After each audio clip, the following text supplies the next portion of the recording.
السلام علیکم ورحمۃ اللہ وبرکاتہ۔ الحمد للہ رب العالمین، والصلاة والسلام على سید الانبیاء والمرسلین، نبینا محمد وعلى آلہ وصحبہ اجمعین، اما بعد۔ یقول النبی صلی اللہ علیہ وسلم: لو يعلم الناس ما في النداء والصف الأول ثم لم يجدوا إلا أن يستهموا عليه لاستهموا۔ محترم و معزز حاضرین و حاضرات، الحمدللہ فقہ کی بہت ساری کلاسز ہو چکی ہیں۔ انشاءاللہ تعالی اسی کلاس کا ایک مزید حصہ اذان و اقامت کے حوالے سے ہے۔ بنیادی طور پر نماز کے لیے یہ دو چیزیں بڑی اہم اور معنی رکھتی ہیں، لہذا انشاءاللہ تعالی ہم سب سے پہلے اذان کے حوالے سے کچھ بنیادی باتوں کا تذکرہ کریں گے کہ اذان کہتے کسے ہیں، اذان دینے کی فضیلت کیا ہے، اذان دینے کی حکمت کیا ہے، اذان دینے کا حکم کیا ہے، اور اذان میں کیا چیزیں انسان کو کرنی چاہیے، کیا چیزیں نہیں کرنی چاہیے، اذان کے لیے شرطیں کیا ہیں، مؤذن کے لیے شرطیں کیا ہیں، مؤذن کے لیے مستحب اعمال کیا ہیں، اذان دینے کی صفت کیا ہے، اذان میں مکروہ چیزیں کیا ہیں، اذان کا جواب دینا، اذان کے بعد کی دعائیں، اور اذان کے بعد مسجد سے نکلنا۔ تقریباً یہ جتنے مسائل کا میں نے ذکر کیا، انشاءاللہ تعالی ان تمام مسائل پر کیا ہے، ہلکی سے روشنی ڈالی جائے گی۔ محترم حاضرین و حاضرات، بات اگر اذان کی جائے، اذان یہ عربی لفظ ہے، اور اذان کا مطلب ہوتا ہے الاعلام، دوسروں کو بتانا، خبر دینا، اور اصطلاحی انداز سے کہتے ہیں کہ اللہ تعالیٰ کی عبادت کی خاطر ایک مخصوص ذکر کو نماز کے داخل ہونے کے بعد نماز کی جگہ اور نماز کے وقت کو بتانے کے لیے اعلان کرنا، تو اس کو شریعت اسلامیہ اذان سے تعبیر کرتی ہے۔ اب بات اگر اذان کی جائے، یہ بات الحمدللہ ہم سب اچھی طریقے سے جانتے ہیں کہ اذان یہ ایک اہم شریعت کے مقاصد میں سے ایک مقصد ہے، اور اس کا بہت سارا ثواب شریعت اسلامیہ کے اندر بیان بھی کیا گیا ہے۔ چلیے ذکر کر دیتے ہیں کہ اذان دینے کی فضیلت شریعت کے اندر کیا وارد ہوئی ہیں۔ سب سے پہلی بنیادی بات اگر میں ذکر کروں تو یہ اذان جو آدمی دیتا ہے بہت ساری فضیلتوں کا مالک بن جاتا ہے۔ پہلی فضیلت اس کو یہ ملتی ہے کہ اذان دینا یہ ان نیک اعمال میں سے ایک ایسا عمل ہے کہ اگر اس کام کو کرنے میں انسان کو قرآن اندازی بھی کرنا پڑے، انسان قرآن اندازی کرے مگر اذان کا کام کرے، یعنی یہ اتنا نیک عمل ہے کہ اگر اس کا ثواب لوگوں کو بتا دیا جائے تو سب اس کام کو کرنا چاہیں گے، اور اس وقت قرآن اندازی ہو جائے گی۔ ابھی میں نے ایک روایت آپ کے سامنے پڑھ کر سنائی جو حضرت ابو ہریرہ رضی اللہ عنہ سے مروی ہے، امام بخاری اور مسلم نے اس روایت کو نقل کیا ہے۔ اللہ کے نبی علیہ الصلوۃ والسلام کہتے ہیں: لو يعلم الناس ما في النداء والصف الاول، کہ اگر لوگوں کو پتا چل جائے کہ اذان دینے میں اور نماز کی پہلی صف میں شامل ہونے میں کیا ثواب ہے، ثم لم يجدوا الا ان يستهموا عليه لاستهموا، اب لوگوں کے پاس کوئی چارہ نہیں ہے کہ اس ثواب کو سننے کے بعد ہر کوئی آگے بڑھے گا، یہاں تک کہ اگر وہ قرآن اندازی کر کے اس کام کو کرنا چاہیں تو یقیناً وہ قرآن اندازی کریں گے۔ یعنی اذان کا دینا، اس کا مقام، اس کا شرف اتنا بڑا ہے کہ انسان کو اس کے ثواب کا پتہ چل جائے، سب اس کام کو کرنا چاہیں گے، یہاں تک کہ قرآن اندازی تک معاملہ پہنچ جائے گا۔ دوسری فضیلت اذان کی یہ ہے کہ اذان جہاں دی جاتی ہے یا جہاں تک اذان کی آواز پہنچتی ہے، شیطان وہاں موجود نہیں ہوتا، شیطان وہاں سے بھاگ جاتا ہے۔ حضرت ابو ہریرہ رضی اللہ عنہ سے ایک روایت مروی ہے، صحیح بخاری مسلم کے اندر موجود ہے، اللہ کے نبی نے کہا: اذا نودی للصلاة ادبر الشیطان وله ضرات حتى لا يسمع التأذین۔ اللہ کے نبی کہتے ہیں کہ جیسے ہی نماز کے لیے اذان دی جاتی ہے، شیطان بھاگتا ہے اور وہ ہوا خارج کرتے ہوئے بھاگتا ہے تاکہ اذان کی آواز اس کے کان تک نہ پہنچ پائے۔ تیسری فضیلت کہ جو لوگ دنیا میں رہ کر اذان کی خدمت کو انجام دیتے ہیں، بطور عزت، مقام شرف، اللہ تعالیٰ قیامت کے دن ان کی گردنوں کو عام لوگوں سے لمبا کر دے گا۔ حضرت معاویہ رضی اللہ عنہ کی روایت ہے، آپ نے کہا: المؤذنون اطول الناس اعناقا یوم القیامہ، کہ جو مؤذن حضرات ہیں قیامت کے دن سب سے زیادہ ان کی گردنیں لمبی ہوں گی۔ چوتھی چیز کہ جب ایک مؤذن اذان دیتا ہے تو جہاں تک اس کی آواز پہنچتی ہے ہر چیز چاہے وہ سوکھی ہو یا گیلی ہو وہ اس مؤذن کے مغفرت کی دعا کرتی ہے۔ کتنی بڑی عظیم نیکی ہے۔ اللہ کے نبی نے فرمایا المؤذن یغفر له مدى صوته، کہ جہاں تک مؤذن کی آواز جاتی ہے اس کے لیے مغفرتیں مانگی جاتی ہیں۔ یشهد له كل رطب ويابس، ہر سوکھی اور گیلی چیز اس کے لیے دعا مانگتی ہے۔ وشاهد الصلاة يكتب له 25 صلاة ويكفر عنه ما بينهما، یہ بقیہ حدیث کا ٹکڑا ہے۔ ایک اہم ثواب اذان کا یہ بھی ہے کہ جو انسان کسی مؤذن کی اذان کو سنے گا یا کوئی جن کسی مؤذن کی اذان کو سنے گا، وہ قیامت کے دن اللہ کے سامنے وہ انسان اور وہ جن اس مؤذن کی گواہی دے گا۔ حضرت عبداللہ بن عبد الرحمن بن ابی صعصعہ رضی اللہ عنہ بیان کرتے ہیں، وہ حضرت ابو سعید الخدری سے بیان کرتے ہیں، وہ کہتے ہیں اللہ کے نبی علیہ الصلوۃ والسلام نے کہا تھا، کیا کہا تھا؟ لا يسمع مدى صوت المؤذن جن ولا انس ولا شيء الا شهد له يوم القيامہ، کہ اذان کی آواز کو نہ کوئی جن سنے گا، نہ کوئی انسان سنے گا، نہ کوئی چیز سنے گی، مگر قیامت کے دن یہ سب کے سب اس کے لیے گواہی دیں گے۔ محترم حاضرین، تو اتنی بنیادی باتیں آپ کے سمجھ میں آ گئی ہوں گی کہ اذان کا دینا یہ بڑی مقام و مرتبے کی چیز ہے، یہ کوئی معمولی چیزوں میں سے نہیں آتی ہے۔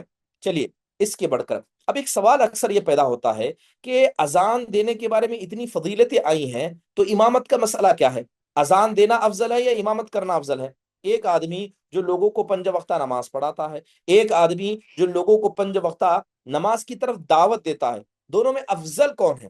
تو محترم حاضرین، یہ مسئلہ علماء کے درمیان اختلافی رہا ہے، مگر میں زیادہ اختلاف میں نہ جاتے ہوئے بنیادی بات کی طرف اشارہ کروں۔ امام ابن تیمیہ رحمہ اللہ علیہ، امام ابن عثیمین رحمہ اللہ علیہ، ان دونوں نے رائے دیتے ہوئے کہا، قرآن کی آیت سے دلیل دیتے ہوئے کہا، اللہ قرآن میں کہتے ہیں وَمَنْ أَحْسَنُ قَوْلًا مِّمَّنْ دَعَا إِلَى اللَّهِ، کہ اس آدمی سے بہتر دنیا میں کون ہو سکتا ہے جو اللہ کی طرف بلائے، اور اللہ کی طرف بلانے کا کام یہ مؤذن کرتا ہے نہ کہ امام کرتا ہے۔ اور اذان کی فضیلت میں، مؤذن کی فضیلت میں جتنی حدیثیں آئی ہیں ویسی کوئی حدیث ایک امام کی فضیلت میں نہیں آئی۔ تو پتہ یہ چلا کہ اذان دینا یہ امامت کرنے سے زیادہ افضل کام ہے۔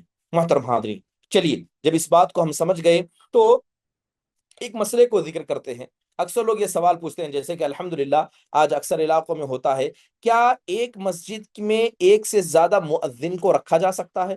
ایک سے زیادہ مؤذن کو رکھا جا سکتا ہے؟ نہیں رکھا جا سکتا۔ بعض لوگ کہتے ہیں نہیں رکھا جا سکتا، نبی کریم صلی اللہ علیہ وسلم کے زمانے میں صرف ایک مؤذن حضرت بلال حبشی تھے، تو ایک ہی مؤذن کو رکھا جانا چاہیے، جبکہ یہ بات درست نہیں ہے، جبکہ یہ بات درست نہیں ہے، بلکہ اللہ کے نبی علیہ الصلوۃ والسلام کے زمانے میں حضرت بلال اکیلے نہیں تھے، بلکہ اور ایک صحابی یہ مؤذن رسول تھے، اور وہ کون تھے؟ ابن ام مکتوم نابینا صحابی، حضرت بلال بن رباح حبشی رضی اللہ عنہ، حضرت عبداللہ بن ام مکتوم رضی اللہ عنہ، یہ دو صحابہ اکرام تھے جو مؤذن رسول تھے۔ تو پتہ یہ چلا کہ ایک وقت میں ایک مسجد میں ایک سے زیادہ مؤذن کو رکھنا یہ درست ہے، رکھا جا سکتا ہے۔ اگر ایک غائب ہو جائے تو دوسرا اس کے قائم مقام ہو کر کیا ہے اس کام کو انجام دے۔ بات اگر اذان کی حکمتوں کی کریں، آخرکار شریعت اسلامیہ نے اذان دینے کا کیوں حکم دیا ہے؟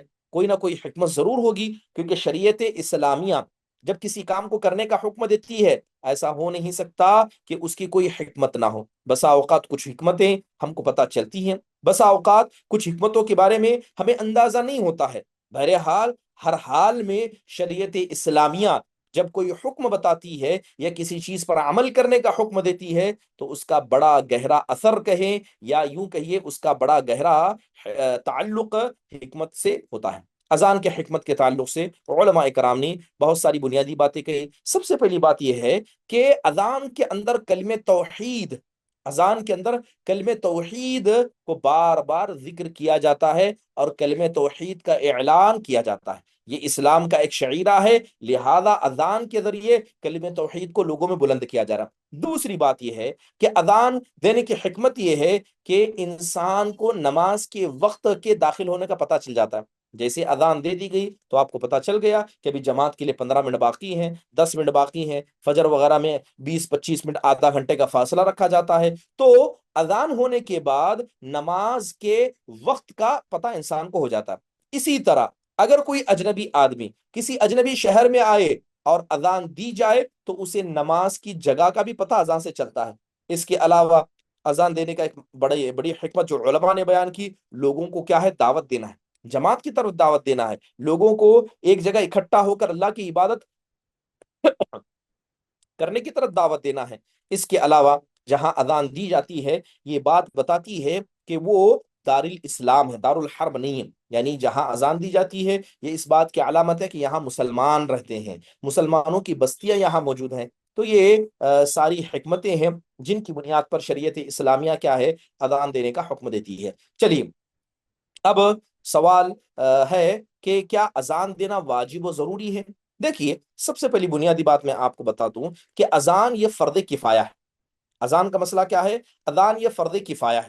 فرض کفایہ یعنی اگر سارے گاؤں میں کسی ایک جگہ اذان دے دی گئی تو وہ کافی ہے، ٹھیک ہے؟ گاؤں میں اگر ایک جگہ اذان دے دی گئی وہ کافی ہے، ہر گاؤں کی ہر مسجد میں اذان دینا یہ ضروری نہیں ہے۔ سنت سے بھی اسی طرح ثابت ہے، اللہ کے نبی نے کہا وَإِذَا حَضَرَتِ الصَّلَاةُ فَلْيُؤَذِّن لَكُمْ أَحَدُكُمْ وَلْيُؤَمُّكُمْ أَكْبَرُكُمْ۔ آپ نے کہا کہ جب کوئی نماز کا وقت ہو جائے تو تم میں کا کوئی ایک آدمی اذان دے اور دوسرا اس کی امامت کرے۔ تو بنیادی طور پر یہ بات پتا چلی کہ اذان کا حکم کیا ہے؟ یہ فرض کفایہ ہے۔ اگر اتفاقی طور پر سب لوگ اذان کو چھوڑ دیں تو وہ گنہگار ہو جائیں گے، تو اذان کو دینا پڑے گا۔ اس کے علاوہ اکثر علماء یا اکثر لوگ سوال کرتے ہیں کیا بغیر اذان کے نماز ہو جاتی ہے؟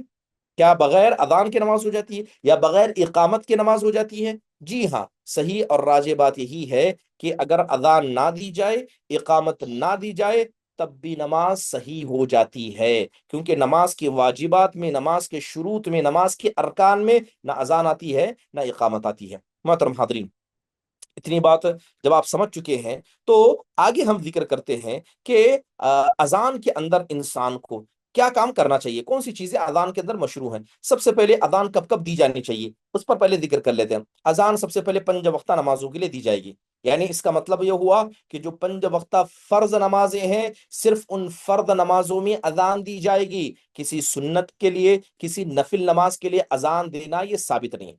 تو اذان صرف 5 وقتہ فرض نمازوں کے لیے دی جائے گی۔ اس کے علاوہ آپ دیکھیں کہ اگر ایک آدمی سفر میں ہے تو سفر میں کیا حکم ہے کہ سفر کی حالت میں ہے تو کیا سفر کی حالت میں اسے اذان دینا ہوگا، اقامت دینا ہوگا؟ محترم حاضرین، اگر کوئی آدمی سفر کی حالت میں ہے تو اذان اور اقامت کا دینا، چاہے وہ انفرادی نماز پڑھے یا باجماعت نماز پڑھے، یہ مستحب عمل ہے۔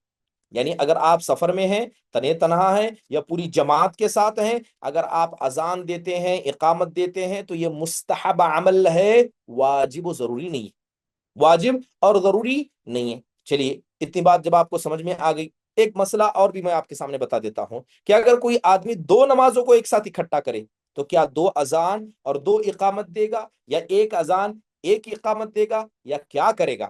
محترم حاضرین، اکثر ہوتا ہے کہ جب انسان سفر میں ہوتا ہے یا بارشیں وغیرہ ہو جاتی ہیں تو 2 نمازوں کو اکٹھا کیا جاتا ہے، تو ایسی صورت میں صرف ایک اذان جو پہلے نماز کے لیے، مثال کے طور پر ظہر عصر ہم ملا کر پڑھ رہے ہیں تو ظہر کے وقت آپ کو اذان دینی پڑے گی۔ ایسا نہیں ہے کہ آپ ظہر میں اذان نہیں دیں گے، جب عصر کی نماز پڑھیں گے تب آپ اذان دیں گے، نہیں۔ اگر آپ ظہر عصر کو ملا کر پڑھ رہے ہیں تو ظہر کی نماز پڑھنے سے پہلے اذان آپ دے دیں گے، اور ایک ایک اذان یہ عصر کی نماز کے لیے بھی کافی ہو جائے گی۔ اور بات اگر اقامت کی کریں، جی ہاں، ہر نماز کے لیے منفرد اقامت ہوگی، ہر نماز کے لیے منفرد اقامت ہوگی۔ جناب محمد الرسول اللہ صلی اللہ علیہ وسلم سے اس کے حوالے سے دلیلیں موجود ہیں۔ اب ایک سوال یہ بھی پیدا ہوتا ہے کہ ایک آدمی اکیلا ہے، ایک آدمی تنے تنہا ہے، تو تنے تنہا آدمی کے لیے جب وہ نماز پڑھنا چاہتا ہے تو اذان اور اقامت کا کیا حکم ہے؟ جیسے جو سفر کے بارے میں بتایا گیا کہ سفر کی حالت میں آپ تنے تنہا ہیں یا جماعت کے ساتھ ہیں، ہر حال میں اذان اور اقامت آپ کے لیے مستحب ہے، اسی طرح اگر کوئی آدمی تنے تنہا نماز پڑھ رہا ہے تو اذان و اقامت اس کے لیے بھی مستحب عمل ہے۔ اب ایک مسئلہ ہے، اکثر لوگ سوال کرتے ہیں، مان لیجئے کہ میری ظہر کی نماز چھوٹ گئی، اب ظہر کی نماز میں پڑھنے کے لیے آیا ہوں، تو میری نماز جو قضا ہو گئی ہے، کیا اس قضا نماز کے لیے میں اذان دے سکتا ہوں؟ نماز قضا کرنا ہے تو کیا قضا نماز کے لیے میں اذان دے سکتا ہوں جبکہ اذان ہو چکی ہے، نماز کو پڑھا جا چکا ہے؟ تو اس پر ایک روایت موجود ہے، جی ہاں، اگر آپ نماز کو قضا کر رہے ہیں تو اس وقت اذان اور اقامت دینا جائز ہے، دی جا سکتی ہے۔ کب؟ جب باجماعت سب کی نماز چھوٹ جائے۔ بڑا مشہور قصہ ہے، آپ نے بارہا سنا ہوگا، صحیح بخاری اور مسلم شریف دونوں کے اندر یہ روایت موجود ہے۔ حضرت ابو قتادہ الانصاری رضی اللہ عنہ بیان کرتے ہیں، سرنا مع النبی صلی اللہ علیہ وسلم لیلہ، کہ ایک مرتبہ اللہ کے نبی علیہ الصلوۃ والسلام کے ساتھ ہم سفر میں نکل پڑے، ٹھیک ہے، تو ایک جگہ اللہ کے نبی نے پڑاؤ ڈالا۔ پڑاؤ ڈالنے کے بعد آپ علیہ الصلوۃ والسلام نے کہا کہ سب سو جاؤ۔ آپ نے حضرت بلال سے کہا کہ تم مت سونا، ٹھیک ہے، اور حضرت بلال نے کہا انا اوقظکم، کہ میں تم سب کو جگا دوں گا، ٹھیک ہے۔ سب سو گئے، اللہ کے نبی علیہ الصلوۃ والسلام بھی سو گئے، صحابہ بھی سو گئے۔ حضرت بلال کیا کیے، جو ان کی سواری تھی، سواری کو ٹیک لگا دیا انہوں نے، سواری کو ٹیک لگا دیا، یہاں تک کہ ان کی نیند غالب آ گئی، وہ بھی سو گئے، ٹھیک ہے۔ اللہ کے نبی صلی اللہ علیہ وسلم سو رہے، صحابہ سو رہے، حضرت بلال کو ذمہ داری دی گئی تھی، انہوں نے اپنی سواری کو ٹیک لگایا، ان کو بھی نیند غالب آ گئی، وہ بھی سو گئے۔ سب سے پہلے بیدار اللہ کے نبی صلی اللہ علیہ وسلم ہے۔ کب بیدار ہوئے؟ جب سورج طلوع ہو چکا تھا، سورج طلوع ہو چکا تھا، تو آپ صلی اللہ علیہ وسلم نے کہا یا بلال اینما قلت، آپ نے کہا بلال وہ کہاں ہے جو تم نے کہا تھا، کہاں ہے؟ تم تو کہتے کہ ہم کو اٹھاؤ گے، آپ تم خود سو گئے، کہاں ہے؟ تو حضرت بلال کہتے ہیں ما القیت علی نومۃ مثلها قط، اے اللہ کے نبی صلی اللہ علیہ وسلم، یہ جو اچانک ایسی نیند آئی ہے، ایسی نیند مجھے پہلے کبھی نہیں آئی تھی۔ تب آپ نے کہا ان اللہ قبض ارواحکم حین شاء ورد علیکم حین شاء، کہ اللہ نے جب چاہا تمہاری روحوں کو قبض کر لیا، اور اللہ نے جب چاہا تمہاری روحوں کو چھوڑ دیا۔ یا بلال قم فاذن بالناس بالصلاۃ، آپ دیکھیں سب کی نماز چھوٹ گئی ہے، سب کی نماز چھوٹ گئی ہے، تو اللہ کے نبی نے کہا اے بلال کھڑے ہو جاؤ اور نماز کے لیے تم اذان دو۔ فتوضا، آپ صلی اللہ علیہ وسلم نے وضو کیا، سورج بلند ہو چکا تھا، اور اللہ کے نبی علیہ الصلوۃ والسلام نے باجماعت نماز پڑھی۔ تو یہ روایت کیا بتاتی ہے ہمیں؟ یہ روایت بتاتی ہے کہ اگر انسان کی نماز چھوٹ جائے، جماعت کی شکل میں موجود ہو اور وہ قضا نماز کر رہا ہے، تو قضا نماز کے لیے وہ اذان دے سکتا ہے۔ ایک روایت ملتی ہے جو حضرت عبداللہ بن مسعود رضی اللہ عنہ سے مروی ہے، امام ترمذی نے اس روایت کو نقل کیا کہ جب خندق کا وقت تھا تو تقریباً 4 نمازیں ایسی ہوئیں کہ 4 نمازوں کو اللہ کے نبی علیہ الصلوۃ والسلام پڑھ نہیں پائے، 4 نمازوں کو، کیونکہ برابر جنگ چل رہی تھی، ادھر سے تیر بازی ہو رہی تھی، بار بار ادھر سے کوشش کی جا رہی تھی کہ کس طرح مسلمانوں نے یہ جو خندق کھودی ہے اس کو بھیدا جائے، اس کو پار کر کے اس طرف جایا جائے، یہاں تک کہ اللہ کے نبی علیہ الصلوۃ والسلام جب رات کا وقت ہوتا ہے، آپ حضرت بلال کو اذان کا حکم دیتے ہیں۔ حدیث کے اندر آیا ہے، آپ نے کہا ان المشرکین شغلوا رسول اللہ عن 4 صلات یوم الخندق، کہ خندق کے دن مشرکین نے اللہ کے نبی کو 4 نمازوں میں مشغول کر دیا تھا، حتی ذهب من اللیل ما شاء، یہاں تک کہ رات کا ایک حصہ چلا گیا، فامر بلال فاذن، کہ اللہ کے نبی نے پھر حکم دیا حضرت بلال کو، حضرت بلال نے اذان دی، ثم قام فصلى الظهر ثم قام فصلى العصر ثم قام فصلى المغرب ثم قام فصلى العشاء۔ اب دیکھیے کہ اللہ کے نبی نے حضرت بلال کو اذان دینے کا حکم دیا، اس کے بعد آپ نے ظہر کی نماز پڑھی، پھر آپ نے عصر پڑھی، پھر آپ نے مغرب پڑھی، پھر آپ نے عشاء پڑھی، گویا 4 نمازیں اللہ کے نبی علیہ الصلوۃ والسلام سے اس جنگ کی وجہ سے چھوٹ گئی تھی، اور اللہ کے نبی علیہ الصلوۃ والسلام نے ان قضا نمازوں کے مسئلے میں حضرت بلال کو اذان کا حکم دیا۔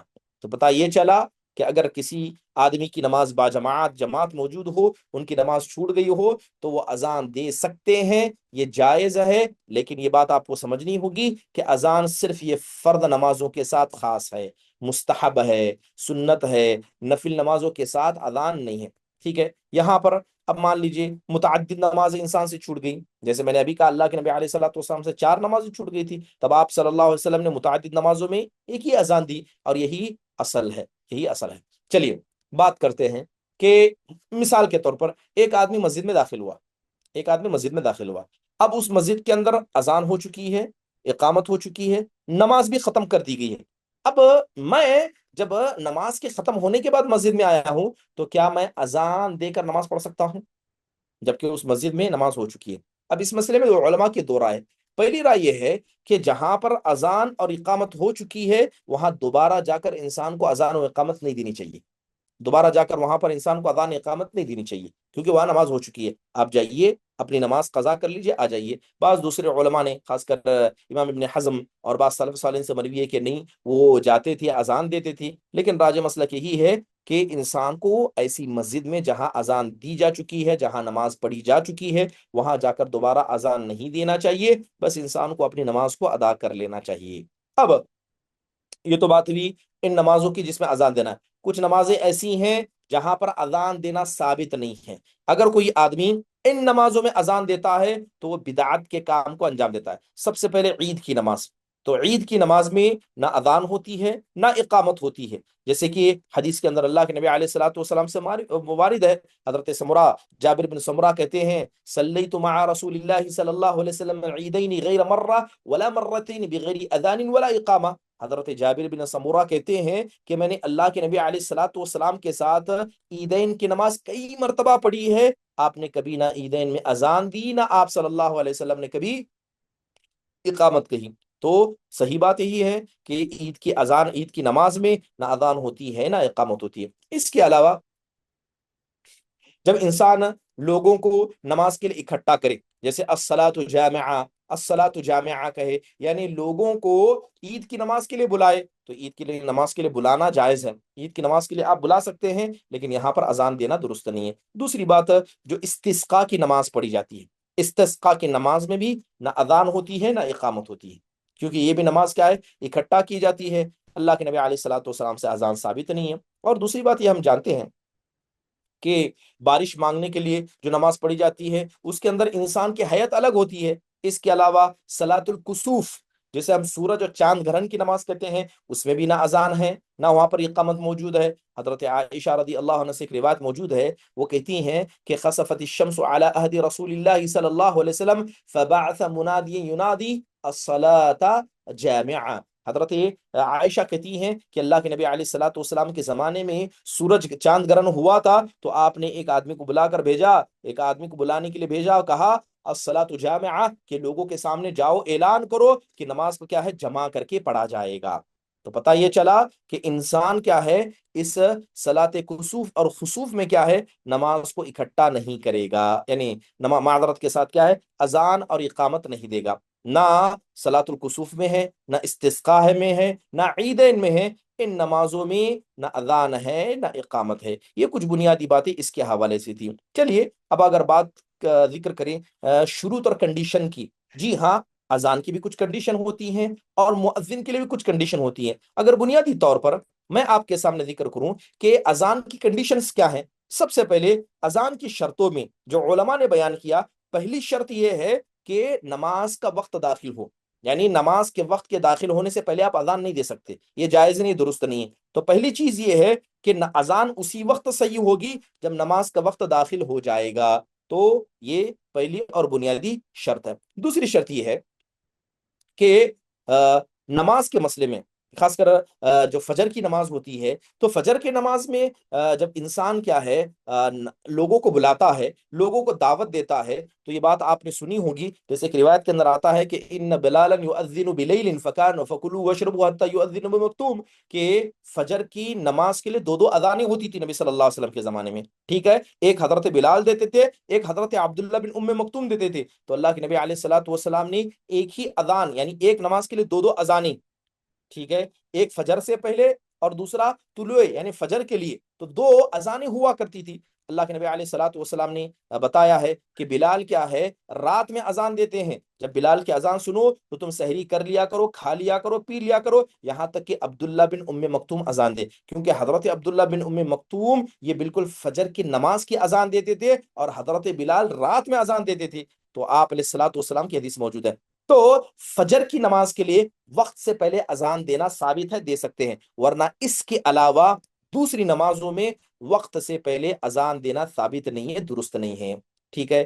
اور ایک روایت میں آتا ہے، حضرت عبداللہ بن مسعود رضی اللہ عنہ کی روایت ہے، اللہ کے نبی علیہ الصلوۃ والسلام نے فرمایا، صحیح بخاری مسلم کے اندر موجود ہے کہ لا يمنعن احدكم او احدا منكم اذان بلال من صحره فانه يؤذن او ينادي بليل ليرجع قائمكم ولينبه نائبكم۔ اللہ کے نبی نے اس حدیث میں ہی بات کہی ہے۔ چلیے، جب اتنی بات ثابت ہو گئی تو وقت کے داخل ہونے کے بعد انسان کو اذان دینی چاہیے۔ اس کے علاوہ اب یہاں ایک مسئلہ آپ نے سنا ہوگا کہ جمعہ کی نماز کے لیے جو اذانیں دی جاتی ہیں، تو اذان کو مقدم کیا جاتا ہے نماز سے پہلے، ٹھیک ہے، حضرت اللہ کے نبی علیہ الصلوۃ والسلام نے کہا فعلیکم بسنتی وسنت الخلفاء الراشدین المہدیین من بعدی تمسکوا بها وعضوا علیها بالنواجذ وإیاکم ومحدثات الامور فإن كل بدعة ضلالہ۔ دیکھیے بہت سارے لوگوں کو دیکھا گیا ہے، اور یہ پہلے وقت میں ہوتا تھا، بنی عباسیہ کے زمانے میں بھی ہوتا تھا کہ اذان دینے کے بعد خطبہ سننے کے بعد لوگ نماز کے لیے آگے پیچھے ہوتے تھے، تو بہت سی مرتبہ ایسا کیا گیا کہ اذان کو بعد میں دیا گیا۔ بہرحال یہ جو پہلی اذان ہے جو جمعہ کے لیے دی جاتی ہے، پہلی اذان جو جمعہ کے لیے دی جاتی ہے، یہ اس وقت ہوتا یہ تھا کہ دو دو اذانیں دی جاتی تھی لوگوں کو بلانے کے لیے، لیکن آج وہ حکمت نہیں ہے، وہ ضرورت نہیں ہے کہ لوگوں کو بلانے کے لیے ایک اذان اور نماز کے وقت کے لیے ایک اذان ہے، بلکہ آج کل جو لاؤڈ سپیکر ہیں یہ کافی ہیں کہ ایک اذان دے دی جائے، وہ کافی ہیں۔ جس حکمت کی بنیاد پر اللہ کے نبی علیہ الصلوۃ والسلام خصوصی طور پر حضرت عثمان بن عفان رضی اللہ عنہ نے جب زیارت کی تھی تو لوگوں کو حکم دیا تھا، یہ کس لیے؟ تاکہ لوگ وقت سے پہلے تیار ہو جائیں، تو اس لیے یہ بات کی گئی تھی، یہ معاملہ کیا گیا تھا، ورنہ صحیح بات یہ ہے کہ ایک اذان کافی ہو جاتی ہے۔ اب یہ سوال ہے کہ اذان کے لیے انسان نیت کرے گا؟ جی ہاں، اذان ایک عبادت ہے، اور عبادت کے ذریعے انسان دوسری عبادت انجام دیتا ہے، تو لہذا جب انسان اذان دینا چاہے گا تو اذان کے لیے نیت کا ہونا یہ شرط ہے، اذان کے لیے نیت کا ہونا شرط ہے، کیونکہ اللہ کے نبی نے کہا انما الاعمال بالنیات وانما لامرئ ما نوى، کہ تمام اعمال کا دار و مدار نیت پر ہے، اور ہر آدمی کے لیے وہی ہے جو اس نے ارادہ کیا۔ چلیے اس کے بعد ایک اہم چیز کیا ہے، جو اذان کے الفاظ ہیں اس کی ترتیب، الفاظ کی ترتیب ویسی ہی ہونی چاہیے، الفاظ کی ترتیب میں آپ آگے پیچھے نہیں کر سکتے، یعنی اگر کوئی آدمی اشہد ان محمد الرسول اللہ پہلے بولے، اشہد اللہ الہ الا اللہ بعد میں بولے، یہ جائز نہیں ہوگا، یہ اذان غیر درست ہوگی۔ تو اذان کے الفاظ جو حضرت ابو محذورہ رضی اللہ عنہ سے مروی ہے، صحیح مسلم کے اندر آئے ہیں، اللہ کے نبی علیہ الصلوۃ والسلام کے بارے میں حضرت ابو محذورہ کہتے ہیں کہ علم هذا الاذان، علمه هذا الاذان ان نبی اللہ صلی اللہ علیہ وسلم علموا هذا الاذان، کہ اللہ کے نبی علیہ الصلوۃ والسلام نے ان کو یہ اذان سنائی تھی۔ اذان کیا تھی؟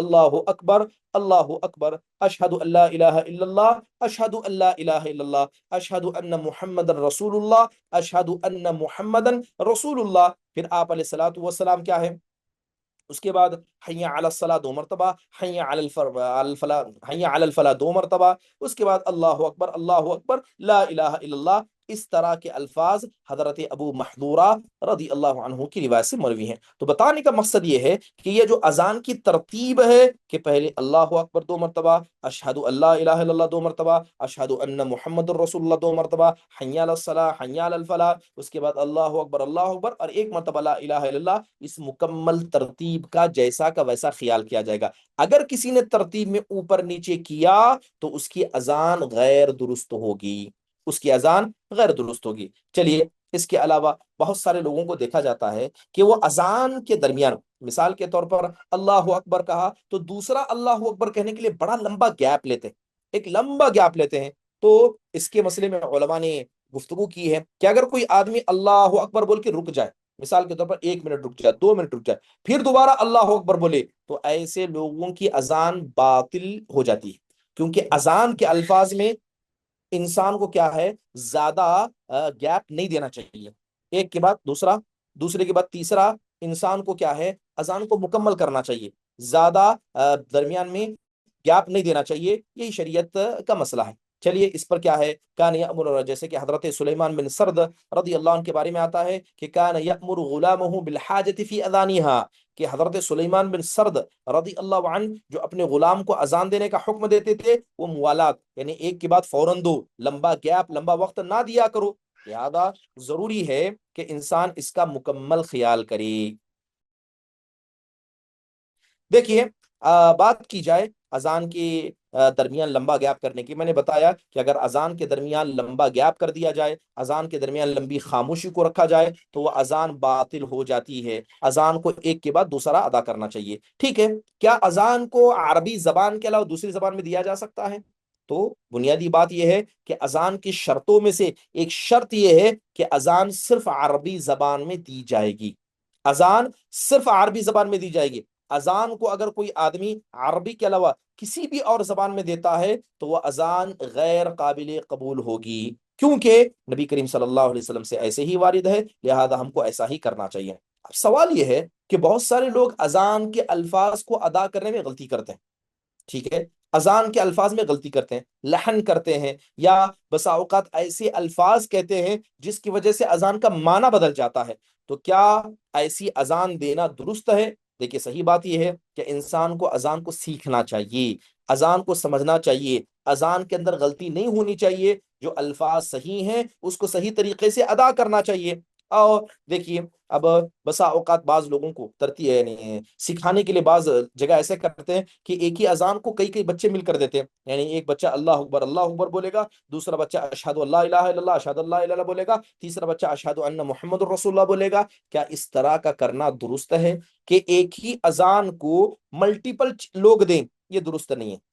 اذان صرف ایک آدمی سے ہوگی، اگر جو آدمی اذان دے گا مکمل اذان وہی دے گا، ایسا نہیں۔ بعض جگہوں پر دیکھا گیا کہ سکھانے کے نام پر آپ اللہ اکبر بولیے، اشہد اللہ اللہ بولیے، یا اشہد ان محمد الرسول اللہ بولیں گے، یہ غیر درست عمل ہے۔ یہ نبی کریم صلی اللہ علیہ وسلم نے صحابہ کو سکھایا، مگر کبھی بھی آپ نے سکھانے میں اس طریقے کو نہیں اپنایا ہے۔ تو پتہ یہ چلا کہ یہ اذان جو عبادت ہے، یہ عبادت اسی طریقے سے ادا کی جائے گی جس طرح کے اذان میں کیا ہے، اللہ کے نبی علیہ الصلوۃ والسلام صحابہ سے ثابت ہے۔ اذان کے اندر ایک بنیادی بات یہ بھی ہے کہ انسان کو اذان بلند آواز سے دینا چاہیے، اذان کو کیا ہے، بلند آواز سے دینا چاہیے۔ اور اکثر علماء اکرام نے کیا ہے، بلند آواز سے دینے کو اذان کے صحیح ہونے کی شرط قرار دیا ہے، کہ اگر آپ کی اذان صحیح ہے، اس کی بنیادی کنڈیشن یہ ہے کہ آپ بلند آواز سے اذان دیں، ٹھیک ہے۔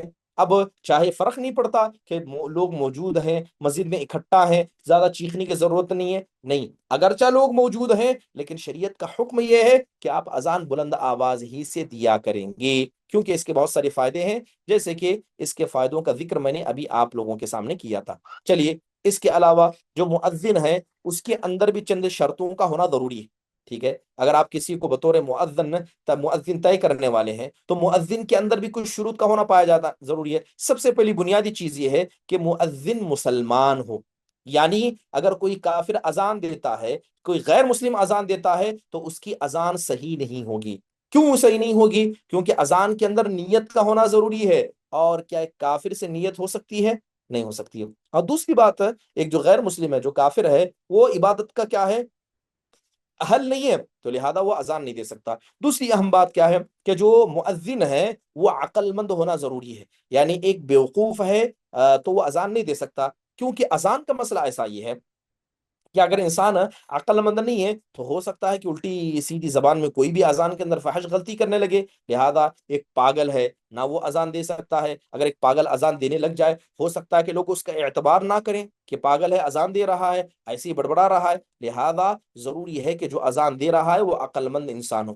تیسری اہم چیز کہ اذان صرف مرد حضرات دیں گے، اذان صرف مرد حضرات دے گی، اذان دینے کے لیے مرد ہونا ضروری ہے، کیونکہ با جماعت نماز کے لیے جو اذان دی جاتی ہے وہ مردوں کے ذریعے دی جاتی ہے۔ اس لیے حضرت عبداللہ بن عمر رضی اللہ عنہ کی روایت بڑی مشہور ہے جو آپ نے سنی ہوگی کہ کان المسلمون حين قدموا المدینة يجتمعون فيتحینون الصلاة ليس ينادى لها فتكلمون يوما في ذلك۔ اللہ کے نبی علیہ الصلوۃ والسلام کی حدیث کے اندر موجود ہے کہ جب مدینہ آئے تو سب سے پہلے وہ ناقوس کے اندر جس طرح نصارہ بجاتے ہیں اس طرح بجانے کی بات کی گئی۔ بعض لوگوں نے کہا کہ نہیں، یہودیوں کی طرح طریقہ اپنائیں گے، لیکن آخرکار اللہ کے نبی علیہ الصلوۃ والسلام نے اذان کے طریقے کو اپنایا، آپ صلی اللہ علیہ وسلم نے اذان کے طریقے کو اپنایا، اور جو اذان دی گئی وہ کون دیے تھے؟ وہ مرد حضرات دیے تھے۔ اس لیے کہ عورتوں کو اذان نہیں دینی چاہیے، کیونکہ عورتوں کو اپنی آواز کو بلند نہیں کرنا چاہیے، عورتوں کو آواز بلند نہیں کرنا چاہیے کیونکہ فتنے کا باعث ہو سکتا ہے۔ اور جو یہ امامت کا مسئلہ ہے، اسی طرح یہ قضاء کا مسئلہ ہے، یہ عورتوں کے لیے نہیں ہے، یہ مناسب مردوں کے لیے ہے، ٹھیک ہے۔ تو لہذا پتہ یہ چلا کہ عورت اذان نہیں دے سکتی، نہ اسے آواز بلند کرنے کا حکم ہے، نہ اسے اذان دینے کا حکم دیا گیا۔ اور اگر خواتین کا اذان دینا درست ہوتا تو سلف صالحین سے کسی نہ کسی طریقے سے یہ چیز ثابت ہوتی ہے۔ اب سوال یہ ہے، کیا خاتون اپنے گھر میں بھی اذان نہیں دے سکتی؟ کیا خاتون اپنے گھر میں بھی اذان نہیں دے سکتی؟ اب عمومی طور پر یہ تو بتا دیا گیا کہ مردوں کی مجلس میں ہو، عام مسجد میں ہو، خاتون اذان نہیں دے سکتی، کہ اپنے گھر میں بھی اذان نہیں دے سکتی؟ اس مسئلے میں علماء کی دو رائے ہیں، میں دونوں رائے آپ کے سامنے بتا دیتا ہوں۔ پہلی رائے یہ ہے کہ عورتوں کے لیے اذان دینا مستحب نہیں ہے، ٹھیک ہے، اقامت ان کے لیے مستحب ہے، اقامت دیجیے، نماز پڑھی، اذان دینا نہیں ہے۔ دوسری رائے یہ ہے کہ اذان دینا مکروہ ہے ان کے لیے، اذان دینا مکروہ، پہلا ہے کہ مستحب نہیں ہے، دوسرا یہ کہ مکروہ ہے، اور راجح بات یہی ہے کہ اذان دینا عورتوں کے لیے مکروہ ہے، نہیں دینا اذان عورتیں، چاہے گھر میں پڑھیں کہیں بھی پڑھیں، بس اقامت دیں گے، اور اقامت بھی آہستہ الفاظ سے، ایسا نہیں کہ بلند آواز سے دیں گی، اقامت بھی آہستہ آواز سے دیں گے۔ اگر آپ جائیں امام ابن باز رحم اللہ کو دیکھیں، امام ابن عثیمین رحم اللہ کو دیکھیں، ان کے فتوے اس میں آپ کو مل جائیں گے جس کے اندر انہوں نے اس چیز کی طرف اشارہ کیا ہے۔ تو یہ بنیادی طور پر اذان کی کچھ کنڈیشن تھی، مؤذن کی کچھ کنڈیشن تھی، جس کا ذکر میں نے آپ کے سامنے کیا۔ انشاءاللہ تعالی آئندہ آنے والے درس میں کہ اذان کے لیے کیا کیا چیزیں مستحب ہیں، اس کے علاوہ اذان کا حقیقی طریقہ کیا ہے، ان تمام چیزوں کا ذکر انشاءاللہ تعالی آئندہ مجلس میں کیا جائے گا۔ اللہ تعالیٰ سے دعا ہے کہ اللہ تبارک و تعالیٰ ہمارے اٹھنے بیٹھنے کو قبول فرمائے، اور جو بھی باتیں ہمارے یہاں ہو رہی ہیں اللہ تبارک و تعالیٰ سے خالص لوجہ اللہ کرے۔ اگر کسی کوئی سوال ہو تو پوچھ لے۔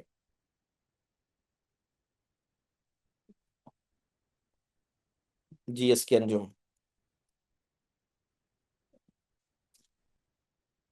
السلام علیکم ورحمۃ اللہ وبرکاتہ۔ وعلیکم السلام ورحمۃ اللہ وبرکاتہ۔ جیسا اذان کا وقت داخل ہو جاتا ہے، جو ہم آج کل مختلف ایپس کے ذریعے سے معلوم کر سکتے ہیں، تو ایسا وقت لگتے ہی عورتیں گھر میں نماز پڑھ سکتی ہے کیا، یا پھر کچھ محلے کی اذان سننے کے بعد ہی ہم کو نماز ادا کرنی ہے؟ دیکھیے، خاتون کا مسئلہ ہے کہ کوئی ایک بھی اذان آپ نے سن لی تو وقت داخل ہو چکا ہے، اس مسجد کی نماز پڑھنے کا انتظار نہیں کرنا ہے، آپ اپنا نماز پڑھ لیجیے، ٹھیک ہے؟ مطلب ہمیں مسجد کی اذان سننے کے بعد ہی یہ نماز پڑھنا ہے کیا؟ اذان کب دی جاتی ہے؟ اذان دی جاتی ہے جب نماز کا وقت داخل ہوتا ہے۔ اب نماز کا وقت داخل نہیں ہوا، نماز کے وقت سے پہلے آپ نماز پڑھ لیں گے، درست ہوگی نماز۔ نہیں نہیں، وقت داخل ہونے کے بعد ایک ایک مسجد کی اذان، ایک ایک سمجھو کہ میرے گھر کے اطراف میں 4-5 مسجدیں ہیں، جی۔ جو پہلے حدیث والی مسجد ہے وہ تو وقت لگتے ہی دے دیں گے، وہ اپنے محلے کے پاس نہیں ہے، ہوں تو ان کی آواز ہمارے گھر تک کبھی پہنچتی ہے کبھی نہیں پہنچتی۔ اپنی مسجد کے جو آوازیں آتی ہے وہ ایک 10-15 منٹ کے بعد آتی ہیں وقت لگنے کے۔ ہاں، تو ایسے وقت میں آپ نے جیسے کہا کہ ایپ کا سہارا لیں۔ اول وقت میں جو اذان ہوتی ہے اہل حدیثوں کے یہاں اول وقت میں اذان دی جاتی ہے، بعض احناف ہیں، تبلیغی جماعت ہیں، یہ اول وقت میں نہیں تاخیر کر کے دیتے ہیں، تو اول وقت میں نماز پڑھنا افضل ہے، تو ایپ کا سہارا لے سکتے ہیں انشاءاللہ تعالی۔ درست ہے نا ہم اس پر نماز پڑھنے پہ؟ بالکل درست ہے انشاءاللہ تعالی۔ جی جزاک اللہ۔ حیاک اللہ، مرحبا۔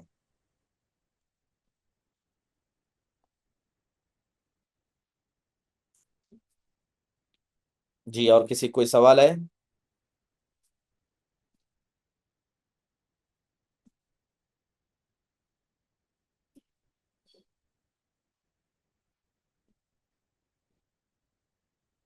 چلیے ٹھیک ہے، تو اسی پر ہم اپنے مجلس کے اختتام کا اعلان کرتے ہیں۔ ختم مجلس کی دعا پڑھیے، سبحانک اللہم و بحمدک، اشہد ان لا الہ الا انت استغفرک و اتوب الیک۔ السلام علیکم ورحمۃ اللہ وبرکاتہ۔